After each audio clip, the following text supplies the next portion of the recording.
Hi, this is Corey Johnston, and today's lesson is going to be John's third epistle. This is a short book of one chapter, the shortest book in the entire Bible as measured by the range of words added up, even though its predecessor, 2nd John, has 13 verses. This one has 14. It's technically shorter than its predecessor, and so this is shorter than perhaps the average chapter in Scripture, yet it is compiled as a book because it was a separate letter.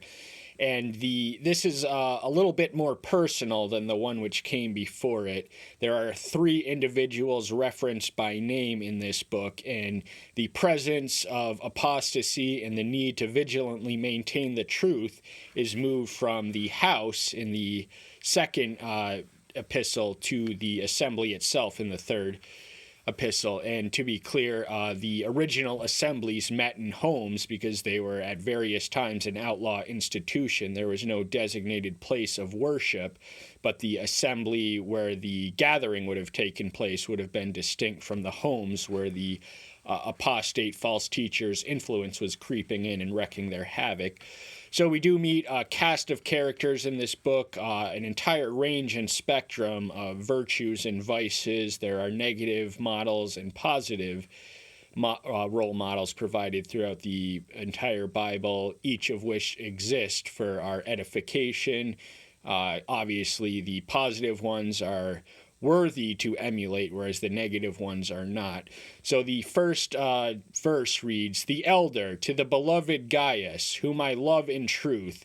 The elder would have been John himself, the apostle, who was himself self-referenced himself as the beloved disciple. So love is a huge theme throughout the Johannine writings, as is truth. And Gaius, he may have been a convert of him, as we read in verse 4, but there's no explicit evidence that he was a teacher or a preacher. His gifts appear to be in helps, and this is one of the underlooked spiritual giftedness, the helpness. This is the obscure and anonymous. Everyone notices the preacher or the teacher, but it's often the helps which exist outside of the confines of the church, which really advance the spread of the kingdom. And this can extend to hospitality or just good works in a positive direction. And where would Christianity be, let alone many of the people of India, without Mother Teresa, who is our 20th century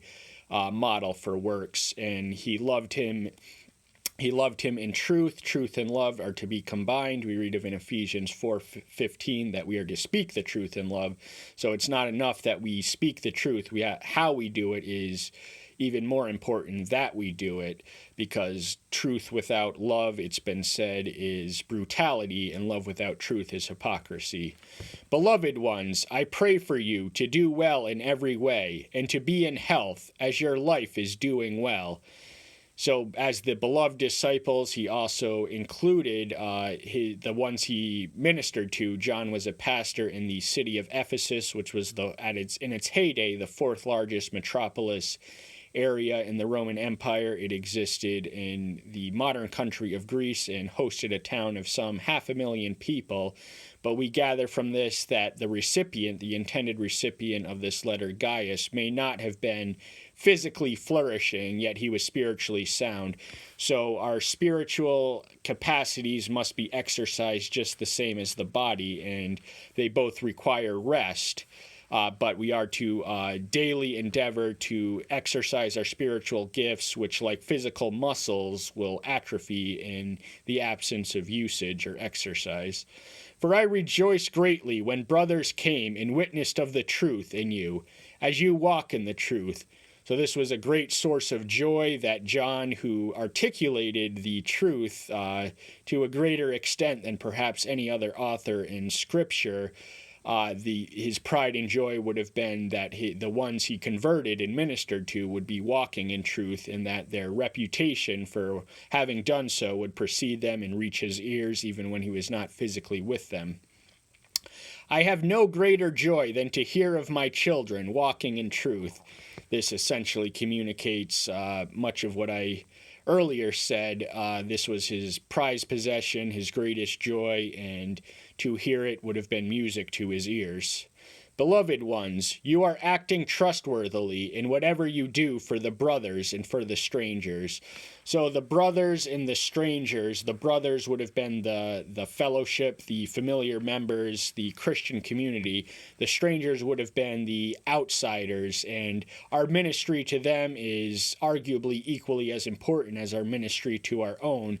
The two functions of the church are for evangelism, reaching out, spreading the good news, increasing converts, and the edification of those within. And he does, in the second epistle, he does forbid the presence of extending hospitality to known heretics, but these people would not have been strangers. They would have been, their reputations would have preceded them, their deeds would have been well known and infamous. But strangers, we are to get, when in doubt, my maxim has always been, always give them the benefit of the doubt, unless there is undoubtedly no benefit to giving them the benefit of the doubt. Who have borne witness of your love before the assembly. If you send them forward worthily of Elohim, you shall do well. So love is another key component in virtue, which John comments extensively upon.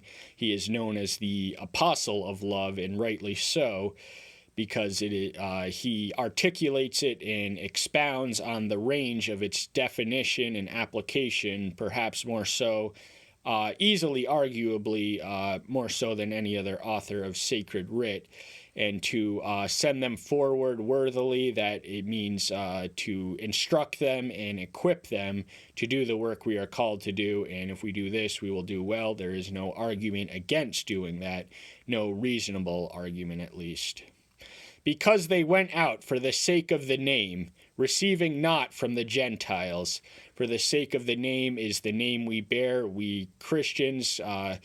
The Latin suffix ian, it translates as partisan, so we are partisans of Christ, and we take his name. That means we proclaim it, and there is power in that name, and we are to reverence it. This is the third commandment of the Decalogue, and we shouldn't expect to receive hospitality or charity from those who do not share our virtues. We shouldn't count on it, although it is certainly nice to be on the receiving end.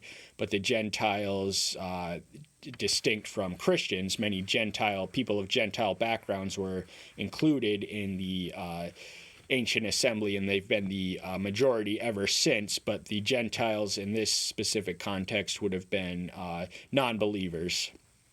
Therefore, we ought to receive such, so that we become fellow workers for the truth.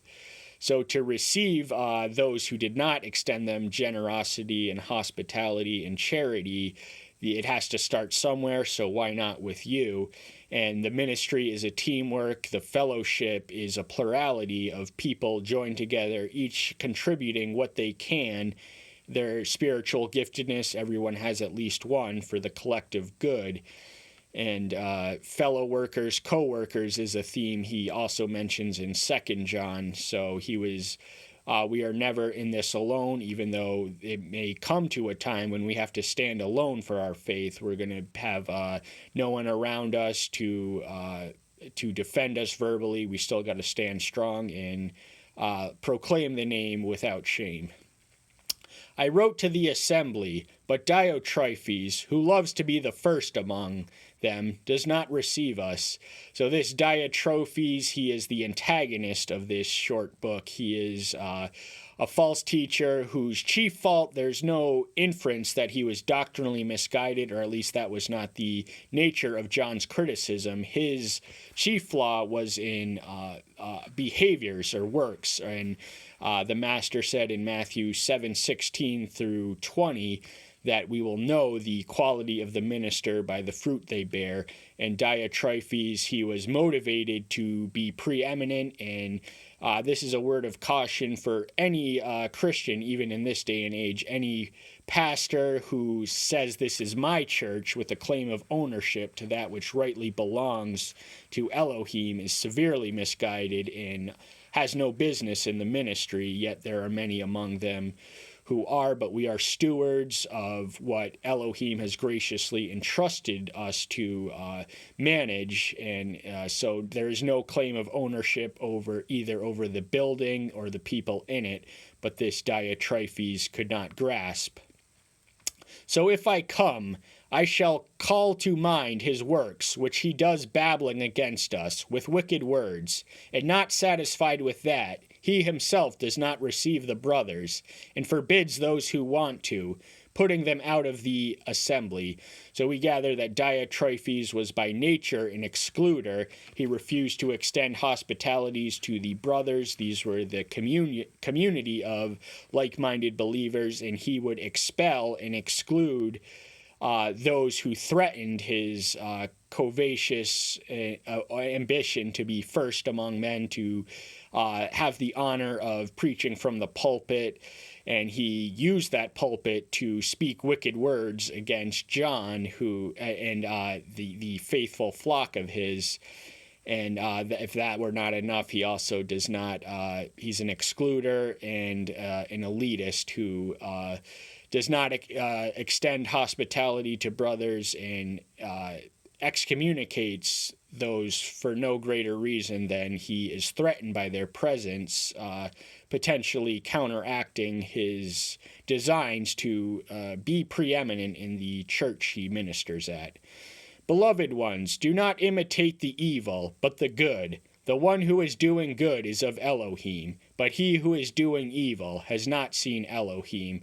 These are self-evident statements. Little argument can be made against that. As I mentioned in the preamble, the negative role models that are provided throughout sacred writ exist to give warnings and provide consequences for certain actions and beliefs and character traits that they embody. And so we must not emulate them, but stick to the good, stick with the winners, stick with those who are oriented in a positive direction and not a negative one. And the one who is doing good, Elohim is good, uniquely so and intrinsically so. So we who do good can claim to be of Elohim. But those who do evil, this indicates more than perpetual lapse, of which even the born-again believers are at the mercy of sometime. But a settled practice, the continual doing of evil, has not seen or known Elohim. And we can know him by seeing him. We cannot literally see him, but seeing in this context translates as knowing. Demetrios has a good witness from all, and from the truth itself, and we also bear witness, and you know that our witness is true. So Demetrius is the third such individual mentioned by name, and he is a worthy model to be emulated. He has a good reputation. Now, to be clear, reputation ought not be exalted at the expense of character, but there's nothing wrong with a good reputation among people with good reputations, but reputation is often the ways of the world. But we can, within our flock, if those reputation is not necessarily negative, but many figures of fame especially have good reputations, but evil characters. And the witness came not only from people, but the truth itself. The truth knows its own. The truth is recognized by those who embody it and understand it and live it. And he falls on his claim, which would have been uncontested except by men such as Diotrephes and his following, that his witness was true. I had much to write, but I do not want to write to you with pen and ink. So he's, in an abrupt verse, he's going to conclude this epistle. So he's saying that it's not possible at this moment in time for him to write everything that he would like to write, but he does communicate the bare essentials. And as he leads up to in the 14th verse, the 14th and final, but I expect to see you shortly, and we shall speak face to face. Peace to you. The friends greet you. Greet the friends by name. So the entire invention of instruction by epistles was necessity was the mother of that invention, because the early spread of Christianity was rapidly beyond the confines of the Promised Land. any apostle could not be at a singular location, more than one location at any given point in time. This led to the rise of instructing via epistle or letter. And but face-to-face is equally important in ministry, if not more so. We have to balance the spoken word with the written word. And peace to you. That is just a blessing. No one can argue with that. And greet the friends and greet them by name. So names is incidentally something I struggle with in almost every recently known interaction. I tell them not to take it personally. It may take me 5 to 7 times to get used to their name, but it does receive well, and impressions are not everything, but they do count and do matter.